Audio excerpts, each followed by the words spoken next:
Well, folks, this might be my second to last, or third to last video here for the season. I'm not sure which. I have had some progress and I've had some setbacks. As you can see, I've made a pretty good start in the front deck, working on the decking. I got a lot of rejects. I got this decking from Home Depot. Look, Trex is better. We all know that, but it costs 3 times as much. This stuff's pretty cheap, and it's going to last several years. I've got joist taped down and everything going on, so I'm not worried about the longevity of it. Besides, it's very dry here. We get plenty of snow, but it's not like it's raining all the time like the Pacific Northwest or the Northeast. So not super worried about it. As you can see, I've run my posts pretty wild here. Those are 12-footers. And I've run them straight up. I decided not to bring them up through the deck and then do 4x posts up from there. I just ran them all the way. And the reason is this is going to be the center of my ridge, and that's going to come over and extend over the house here so that there's going to be a little bit of a roof up out over the mudroom. That's that gable I was talking about here. And then these other 2 posts will get cut shorter. I just have to set the angle. And I think I'm not going to quite get a 5/12 pitch out of it. It's probably going to be closer to 4, but it should be fine because I don't really want to extend that post or try to do any additional woodworking on top of it. Running out of time real quick and just looking to try to wrap some stuff up. This is stuff that's all going to be redone later at some point. It's really just wanting to last the next few years and look decent while it does, you know. So for the effort I'm putting in, I'm pretty happy with the progress here. So far, the deck's probably running around $800 or $900, which sounds a little on the crazy side, but I mean, it's really just the joists and the decking. And I designed this very deliberately to try to minimize my waste. So, you know, these are 12-footers, and I'm not having to like add extra posts or do anything kind of weird over here or have extra sections. So I just got 12-footers and ran the deck 12 feet out. I did spend money on the joist hangers, so maybe add about $150. I didn't mentally calculate for those. Now, I've had a couple of setbacks, and you can see one of them right here. You may remember from previous videos that I had more rafters up than this. And what happened was as I was hanging those rafters, we had a series of back-to-back windstorms come in.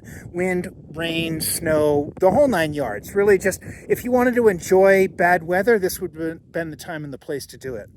But because of that, my ridge started drifting. So I had my rafters on this side installed, but as I was putting the counterparts on the other side, which keep the ridge from shifting, there was such high wind that I didn't feel safe up on my platform. And it came up pretty suddenly, pretty quickly. It was around here, the wind will be like still 50 mile an hour. So it happens, you know, as the heat and the warming comes over the valley here, we just get gusts that kind of work their way through. And I've had ladders fall over. The scaffolding was half falling over. You know, I've got it fastened now, but still, I didn't feel comfortable being up there. Because of that, I couldn't get all my rafters fastened. You can even see one of them's crooked there. It's creeping over because we got about a 60 mile an hour gust going this way.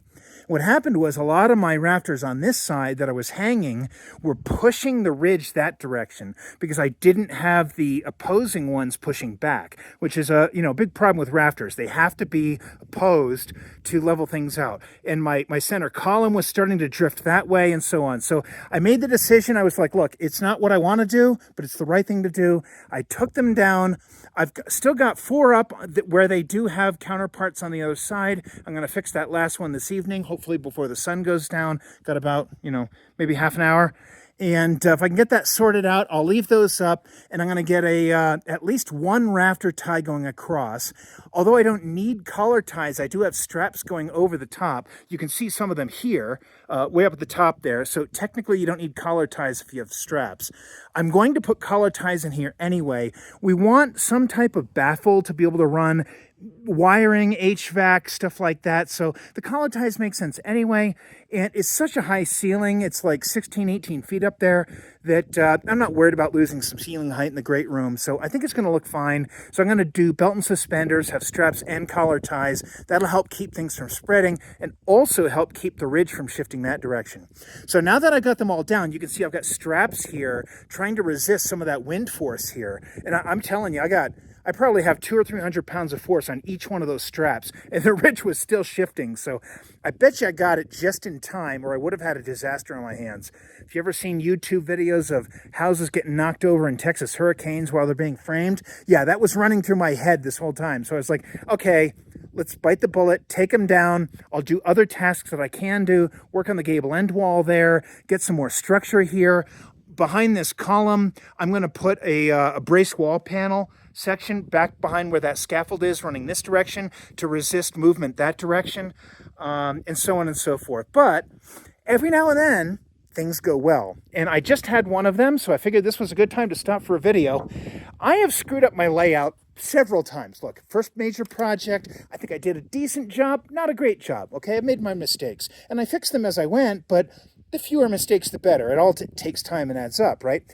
Well, one of the problems that I had was I messed up the layout of some of my ceiling joists below what I'm standing on here. So with a friend of mine, we were having to cut a lot of these boards to get them on layout. I had misjudged, and I was about like anywhere from an inch to half an inch off. So I wasn't landing on my joists here. And you can see some of these don't have nice clean edges because that's where I had to cut them.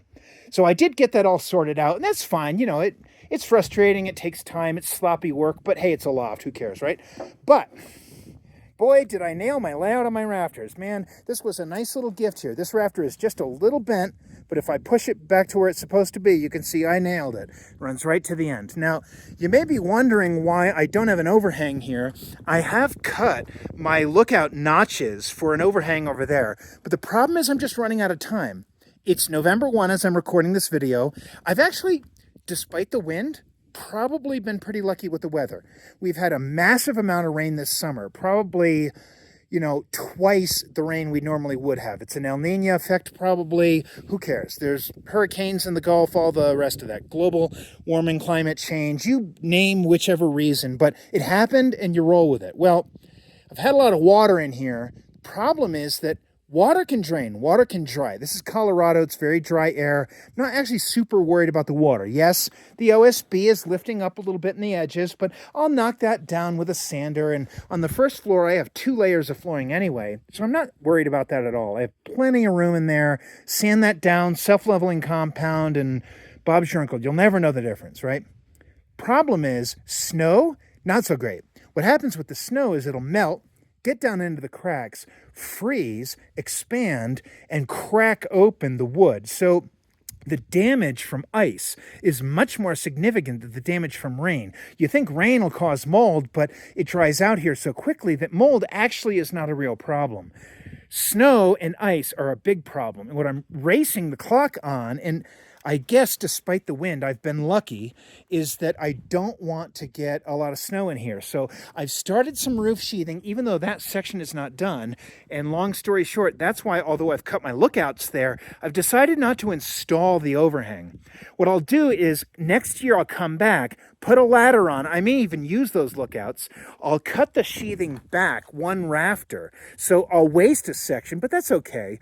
And what I'll do is I'll install my overhang then, when I've got clearer, better weather. Usually around June, it's pretty nice. And, you know, it's kind of hot here, but the winds are low and I can work over there safely. So I'll come back, I'll do all of that then, install my overhang then, and then I'll cut my sheathing back so that I can get enough of an overhang, maybe 4 feet going from the eave out onto the main section of the roof. And in the meantime, I'm just going to run it straight to the edge here.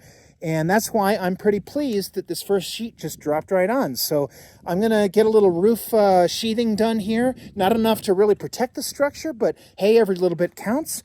And thanks for watching. I'll try to produce a couple of more segments before I wrap up for the season. But for everybody that did subscribe as part of this, I really appreciate you. Hope you got this either some education, some entertainment, or just whatever, killing time.